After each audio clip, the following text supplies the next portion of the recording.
Welcome back to EverlastCyber. We'll be going through some practice questions for the Certified Information Security Manager Certification exam. We'll be starting right off with question 1. Which of the following is the most important incident management consideration for an organization subscribing to a cloud service? A. Decision on the classification of cloud-hosted data. B. Expertise of personnel providing incident response. C. Implementation of a SIEM in the organization. D. An agreement on the definition of a security incident. For option A, while classifying data is important for data protection, it is a separate concern from incident management. The classification of data helps with access control and data protection, but does not directly address how security incidents should be handled. For the second option, while the expertise of personnel is essential for handling incidents, having a shared understanding of what constitutes a security incident is a more fundamental requirement. Without agreement on the incident's definition, response efforts may be misaligned or inconsistent, regardless of the expertise available. A security information and event management system is useful for monitoring and detecting incidents, but it is a tool rather than a process or policy. So, out of all this, the first step in incident management is ensuring that both the organization and the cloud provider are aligned on what qualifies as an incident. Without this alignment, even the best SIEM tool won't be effective in managing security events properly. So when subscribing to a cloud service, it is the most important thing to have an agreement on the definition of a security incident. This is because cloud services are typically managed by a third-party provider, and clarity on what constitutes a security incident ensures that both the organization and the provider have a common understanding of what events require a response. So we'll be going with option D here. The organization needs to know what kind of security events to report and respond to, as well as the process for escalation and resolution. Question 2. Which of the following is the best method to protect consumer private information for an online public website? A. Apply strong authentication to online accounts. B. Encrypt consumer data in transit and at rest. C. Use secure encrypted transport layer. D. Apply a masking policy to the consumer data. Strong authentication is important for securing user access to accounts, but it doesn't protect consumer data directly during transmission or in storage. It is just an additional layer of security, but it is not sufficient by itself to protect data. The best method to protect consumer private information for an online public website is to encrypt the consumer data both in transit and at rest. This will ensure that sensitive information is protected during transmission over the internet and while it is stored on the servers. So encryption helps to prevent unauthorized access while ensuring data confidentiality and integrity.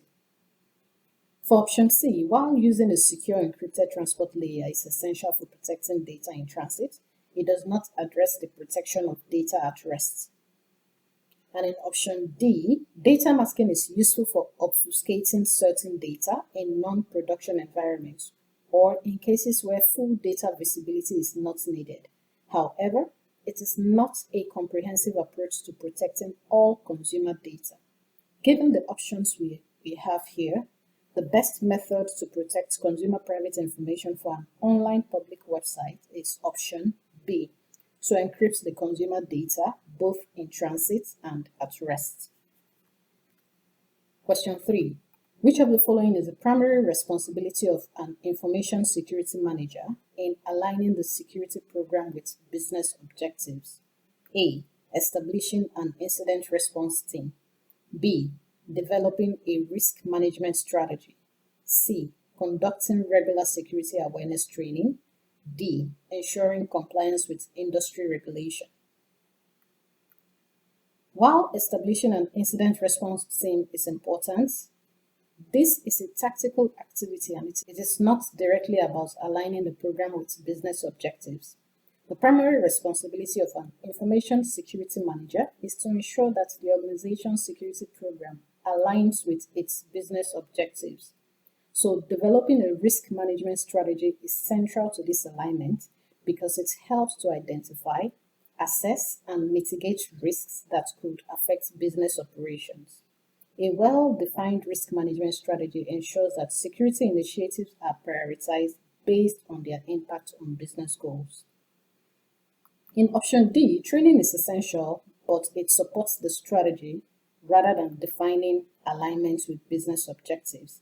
And compliance is critical and crucial, but it is more of a requirement than a proactive alignment of security with business goals. So if we look at the options we've been presented with, the primary responsibility of an information security manager in aligning the security program with business objectives is option B, developing a risk management strategy.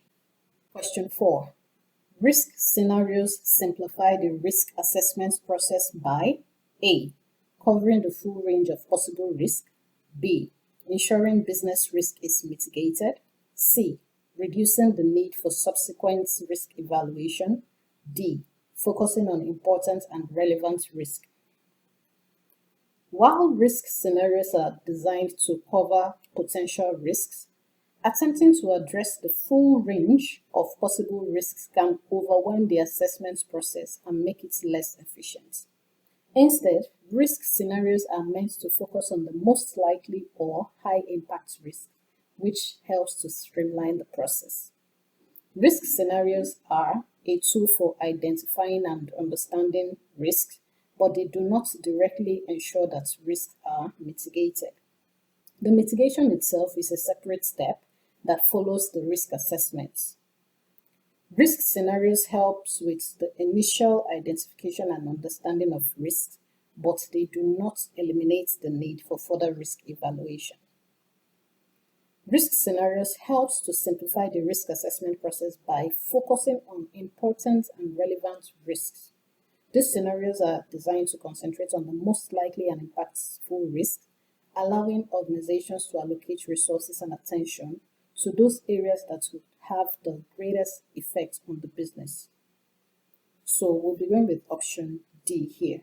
By focusing on the significant risks, the organization can more effectively prioritize mitigation strategies and make informed decisions. Question 5. During the risk assessment process, which of the following factors is most critical in determining the likelihood of a risk event occurring? A. The value of the asset at risk. B.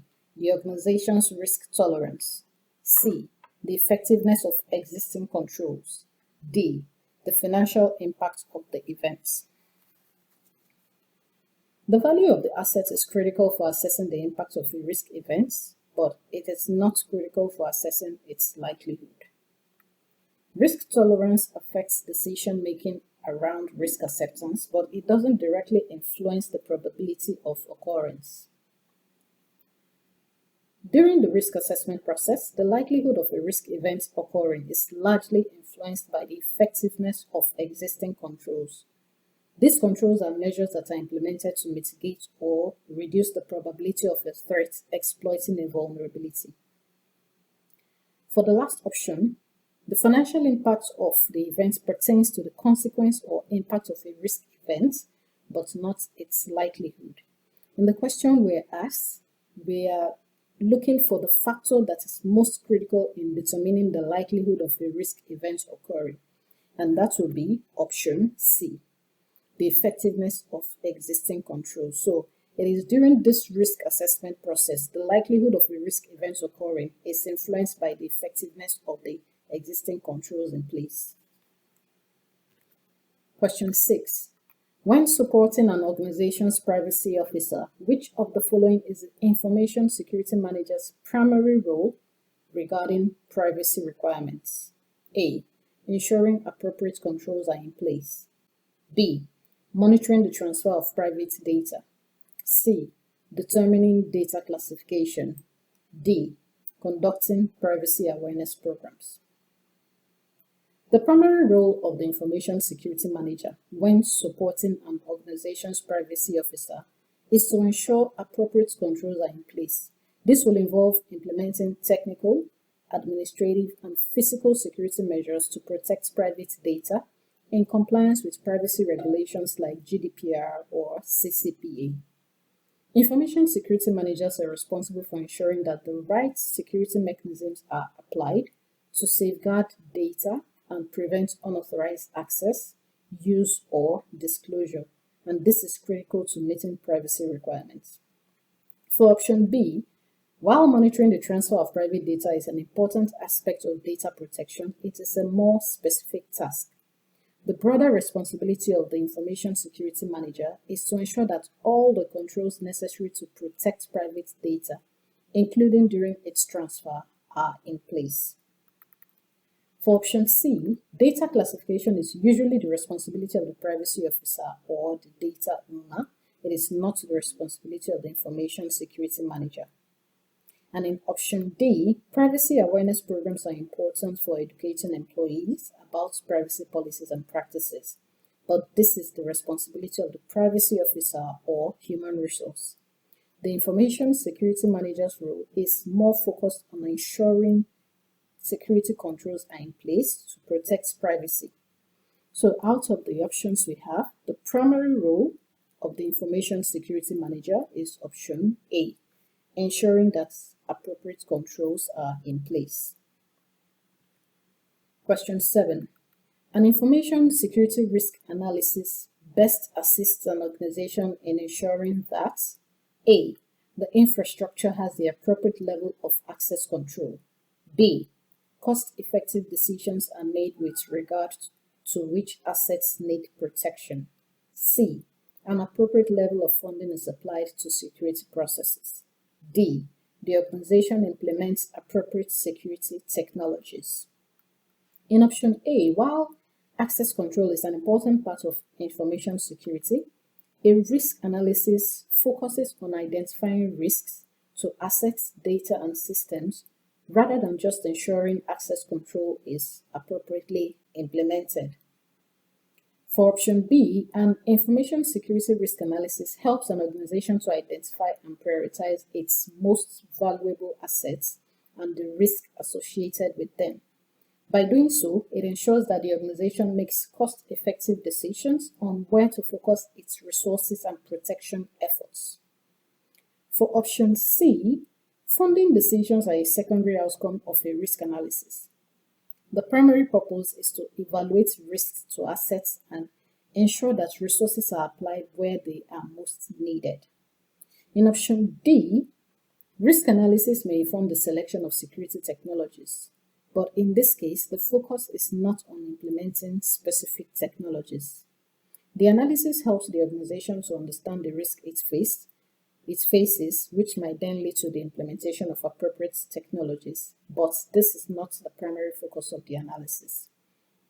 So given the question we have, an information security risk analysis will best assist an organization to ensure that cost-effective decisions are made with regards to which assets need protection. Question 8. Which of the following is the most important consideration in a Bring Your Own Device program to protect company data in the event of a loss? A, the ability to remotely locate devices. B, the ability to centrally manage devices. C, the ability to restrict unapproved applications. D, the ability to classify types of devices. While the ability to remotely locate a device can be useful in some situations, it does not directly address protecting company data. A device can be located quite alright, but if sensitive data is not secured or remotely wiped, that data could still be at risk. So, in a Bring Your Own Device program, the most important consideration to protect company data in the event of a device loss is the ability to centrally manage devices. This will allow the organization to enforce security policies, remotely wipe data, and ensure that devices comply with the company's security standards. In option C, restricting unapproved applications is a good security measure, but it is not as critical in the event of device loss as the ability to remotely manage and wipe data. Data protection in case of loss is paramount, and restricting applications helps to prevent other risks, but it does not address data loss on a compromised device.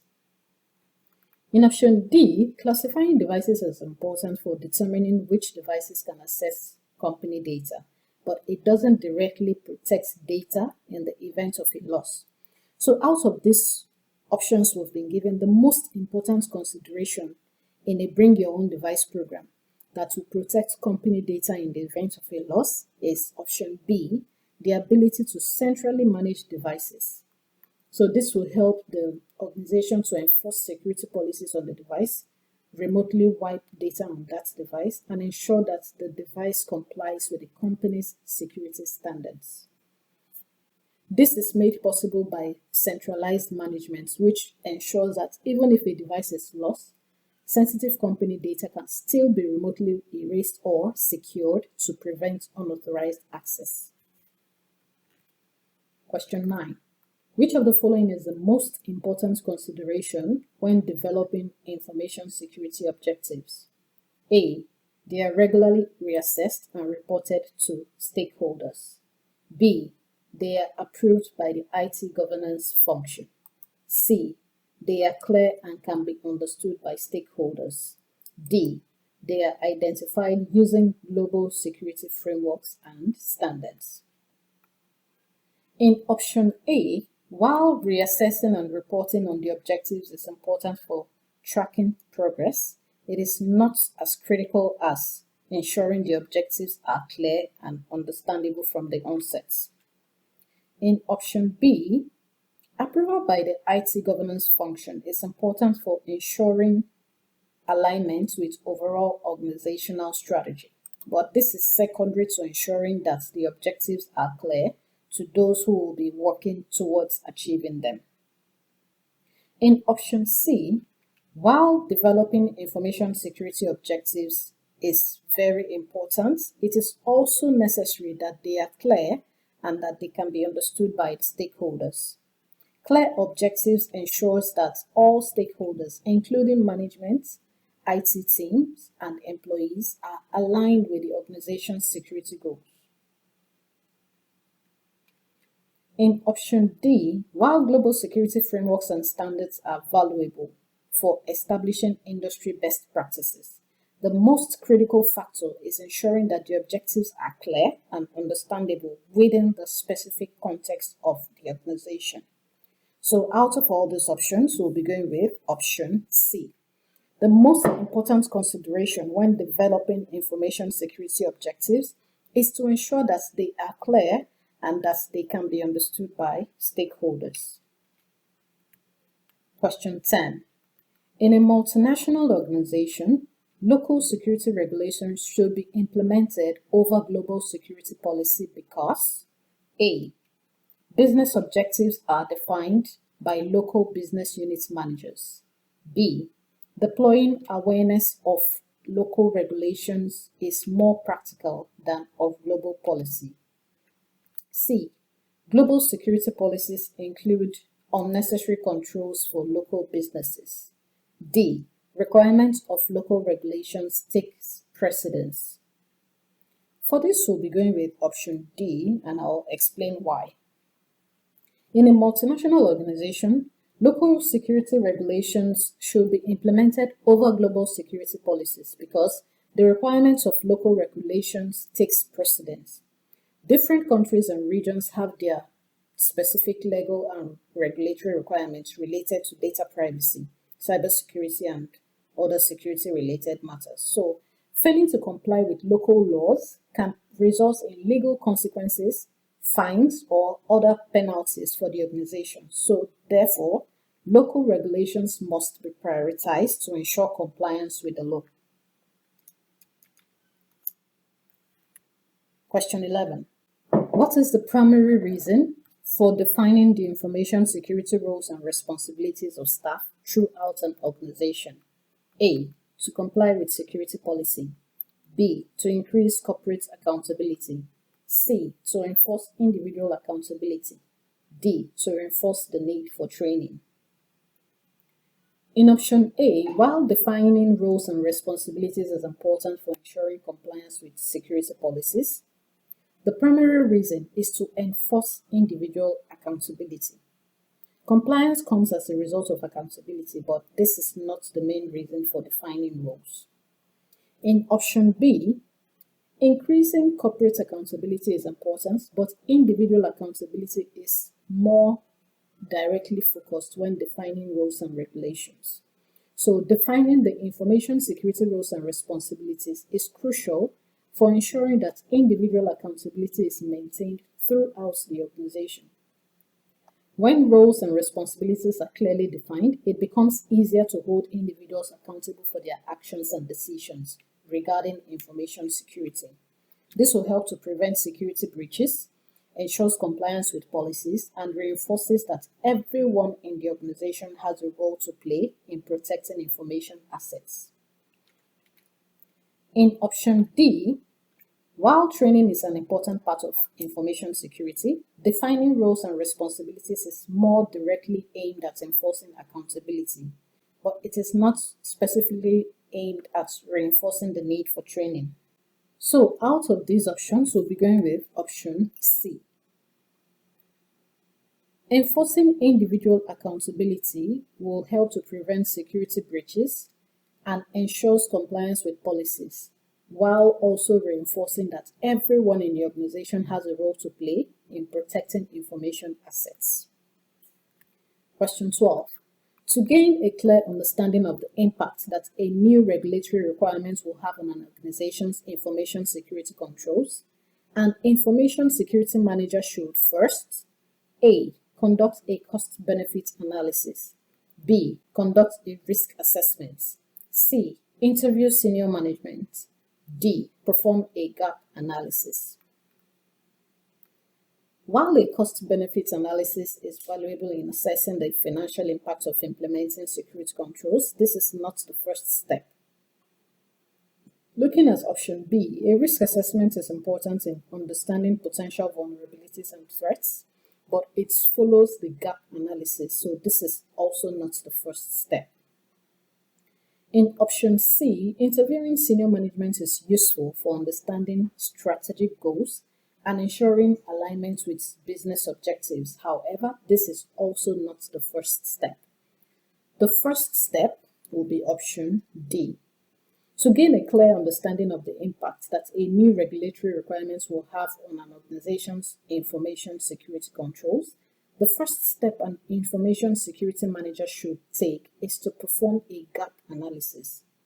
This process involves comparing the organization's current security controls with the new regulatory requirements in order to identify any gaps. It will also help to determine what changes, enhancements, or new controls are needed to meet the new regulatory requirements. Question 13. Why is threat and vulnerability assessment important? A. It is used to establish security investments. B. It is needed to estimate risk. C. It is the basis for setting control objectives. D. It is an element of the organization's security posture. In option A, while the results of threat and vulnerability assessments may influence security investment decisions, the primary purpose is to estimate risk, and this is not directly involved with establishing investments. Investments comes after risk estimation based on the identified needs. Threat and vulnerability assessments are primarily important because they are needed to estimate the risk. These assessments will help to identify potential threats and vulnerabilities in an organization's environment, and these are key components in estimating the overall risk to the organization's assets. So by understanding the threats and vulnerabilities, the organizations can assess the likelihood and impact of various risks and also take appropriate actions to mitigate them. Looking at option C, while threat and vulnerability assessments helps to inform the setting of control objectives, the primary reason for performing these assessments is to estimate risk. In option D, threat and vulnerability assessments are part of the security posture, but their primary purpose is to assess risk. So, we'll be going with option B. Threat and vulnerability assessments are important because they are needed to estimate risk. When the organization understands the threats and vulnerabilities and can assess the likelihood and impact of those risks, then it will enable them to take appropriate actions in order to mitigate them. Question 14. When management changes the enterprise business strategy, which of the following processes should be used to evaluate the existing information security controls, as well as to select new information security controls? Now, if you remember, there is a past question that is similar to this. Remember, whenever you're answering the questions, you have to go through all the options and choose the best possible answer for the scenario you've been presented with. Let's take a look at option A. Access control management focuses on defining and controlling access to information systems. While this is important for security, it is not specifically designed to evaluate or select information security controls based on changes in business strategy. In option B, change management ensures that changes to systems, processes, or business strategies are made in a controlled and systematic way. However, it primarily focuses on the orderly implementation of changes, and it does not directly address the evaluation of security controls in light of strategic changes. Configuration management involves maintaining and controlling the configuration of systems and devices, and while it is important for system integrity, it does not evaluate or select new information security controls based on a change in business strategy. In option D, when management changes the enterprise business strategy, the most appropriate process to evaluate existing information security controls and select new ones is risk management. Risk management involves identifying, assessing, and prioritizing risk, and then implementing appropriate controls to mitigate or manage those risks. So when the business strategy changes, new risks may emerge and existing controls may no longer be effective or relevant. So a thorough risk management process will ensure that the security controls aligns with the new business objectives and effectively mitigates any new or existing risk. So that's why our answer is option D. Question 15. Deciding the level of protection a particular asset should be given is best determined by A. The corporate risk appetite, B. A risk analysis, C. A threat assessment, D. A vulnerability assessment. While the corporate risk appetite does influence how much risk an organization is willing to tolerate, it does not directly determine the level of protection for individual assets. Deciding the level of protection a particular asset should be given is best determined by a risk analysis. A risk analysis helps to assess the potential risk to an asset by considering its value, the likelihood of threats exploiting vulnerabilities, and the impact of such an incident. So based on this, an appropriate level of protection can be defined for the assets, balancing the risk with the cost and effectiveness of protective measures.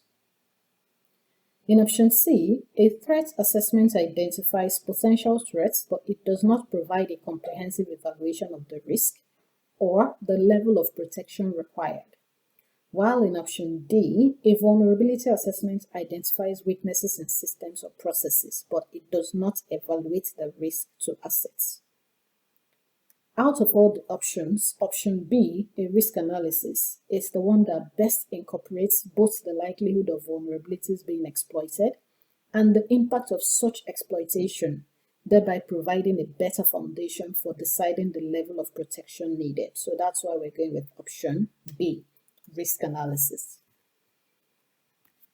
Question 16. When evaluating vendors for sensitive data processing, which of the following should be the first step to ensure the correct level of information security is provided? A. Develop metrics for vendor performance. B. Include information security criteria as part of vendor selection. C. Review third-party reports of potential vendors. D. Include information security clauses in the vendor contracts. While developing metrics to measure vendor performance is important for ongoing evaluation, this is not the first step.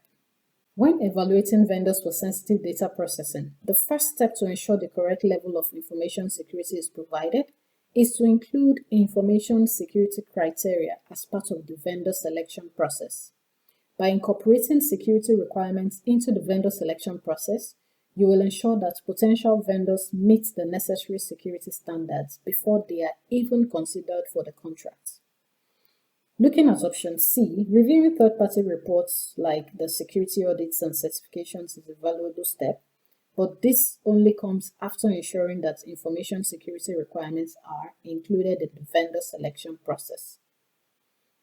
And in option D, while including information security clauses in the contract is necessary for enforcing security standard, this step comes after the vendor selection process. So the selection process itself should incorporate security requirements in order to guide the choice of a suitable vendor.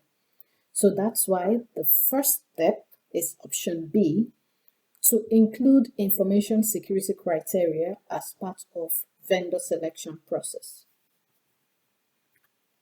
Question 17.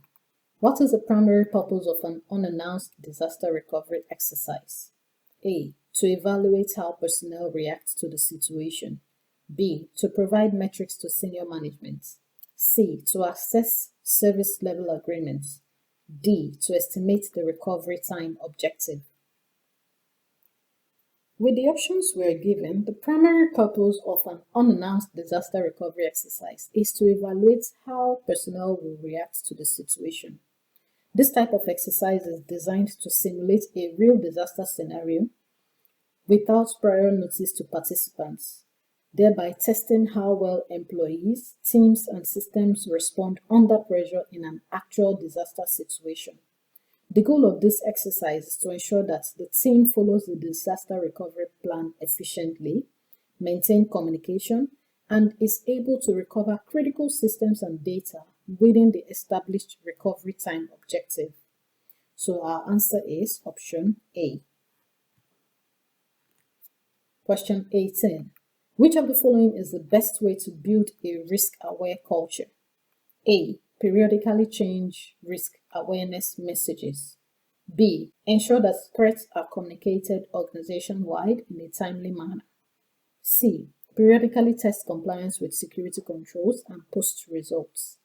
D. Establish incentives and a channel for staff to report risks.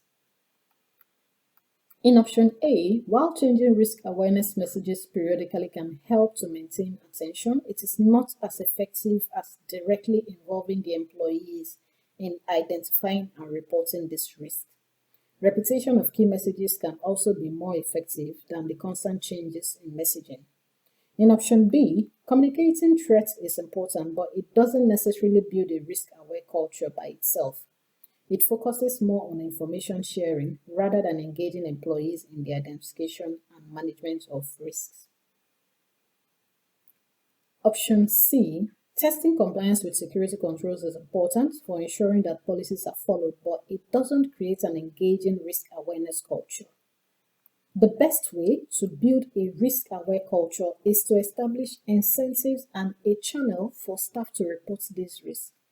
Encouraging employees to actively report risk and rewarding them for doing so fosters a proactive approach to risk management.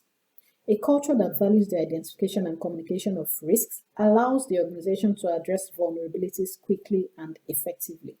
It also ensures that risk awareness is ingrained across all levels of the organization, making employees more engaged in the overall security posture. So our answer is option D. The best way to build a risk-aware culture is to establish incentives and a channel for staff to report risks. Question 19. An organization has purchased a security information and events management tool. Which of the following is most important to consider before implementation? A. Controls to be monitored. B. Reporting capabilities. C. The contract with the same vendor. D. Available technical support.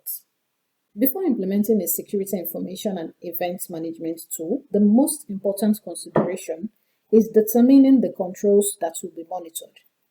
The SIEM's tool's effectiveness depends heavily on what is designed to monitor and the security controls it needs to integrate with. So it is critical to identify which systems, processes, and events are most important for the organization's security posture.